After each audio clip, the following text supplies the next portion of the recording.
Stand with COBA for kids' sake. When a government agency breaks the law and children are hurt, the people and institutions must stand up to protect them for kids' sake.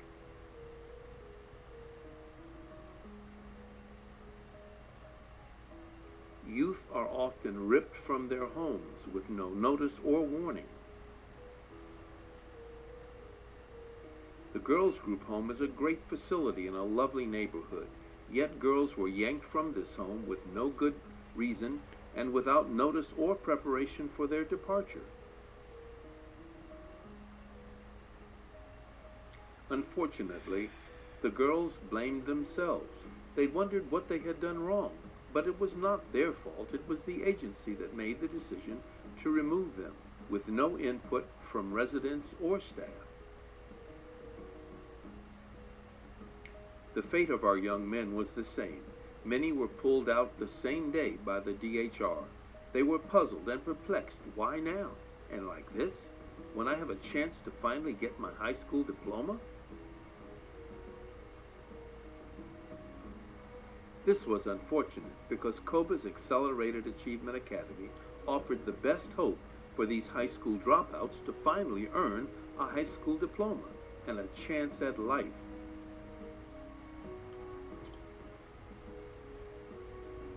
AAA students had given up on formal education and dropped out, but they became believers and many finally earned their high school diploma. The COBA AAA program was the only residentially based diploma program in Maryland, offering an in-house internet-based high school diploma program accepted at community colleges, vocational schools, and the military.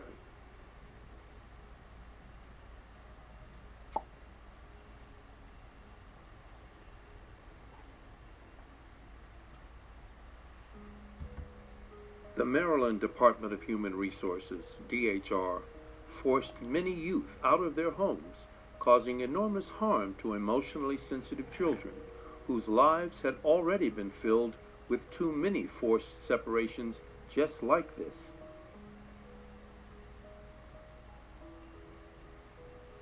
This entire calamity stemmed from Maryland DHR's anger over COBA's opposition to how they were hurting youth by yanking them out without notice. This caused the Department of Human Resources to violate their own laws in their attempt to revoke all 5 of COBA's group home licenses. One youth yanked from one of COBA's group homes absconded from several new placements. He was later found living on the street, arrested by police. A female resident threatened suicide upon hearing about her intended forced removal, resulting in her admission to a psychiatric ward. Later, and in spite of her success, the Department of Human Resources still removed her without notice or preparation.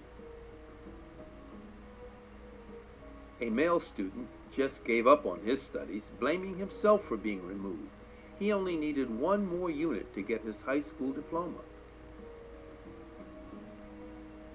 A female resident also gave up on her quest for a high school diploma, blaming herself for being yanked from the program. Her disappointment and dismay were palpable. DHR simply went too far.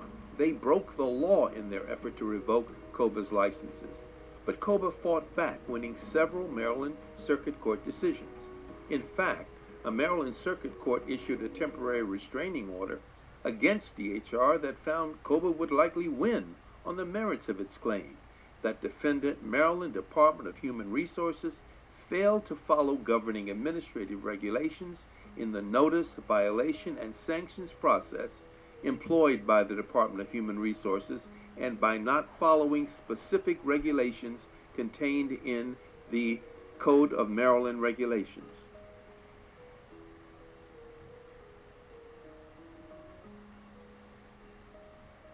The court also ruled in a subsequent hearing that the Department of Human Resources violated numerous other laws and regulations and essentially was a threat to the public interest.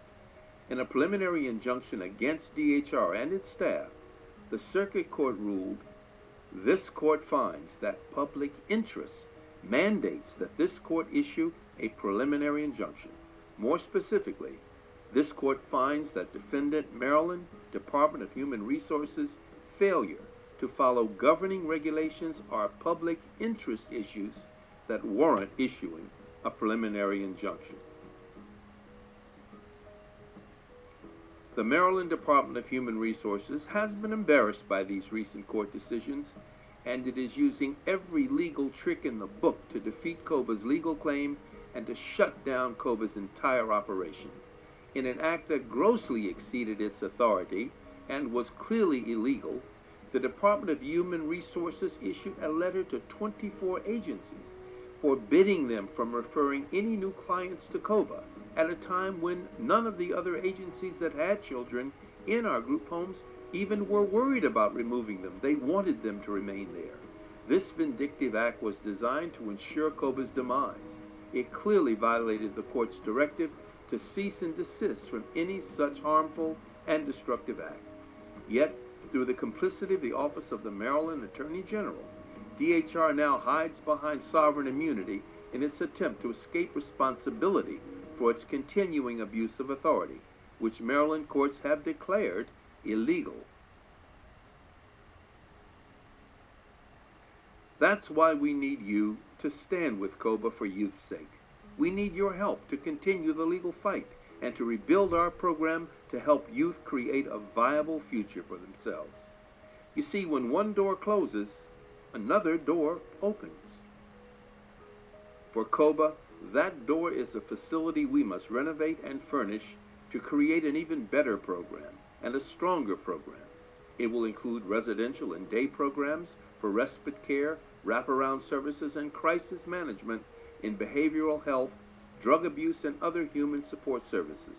But we cannot do it without your help and support. So stand with COBA to rebuild its youth program and continue its legal fight against government abuse of authority and the harm inflicted on vulnerable youth. Justice does not come by accident. It must be won. Support our efforts today. Visit us at www.indiegogo.com/standwithcoba. There you will find even more information about our fight and the efforts we are making to try to gain the support of the public, both financially and morally, in order to win this victory over government abuse of authority. And to learn more about COBA's 40 years in business and its operation and the numerous projects it has performed over the years, simply click here or go to www.cobainstitute.org. And we thank you for listening.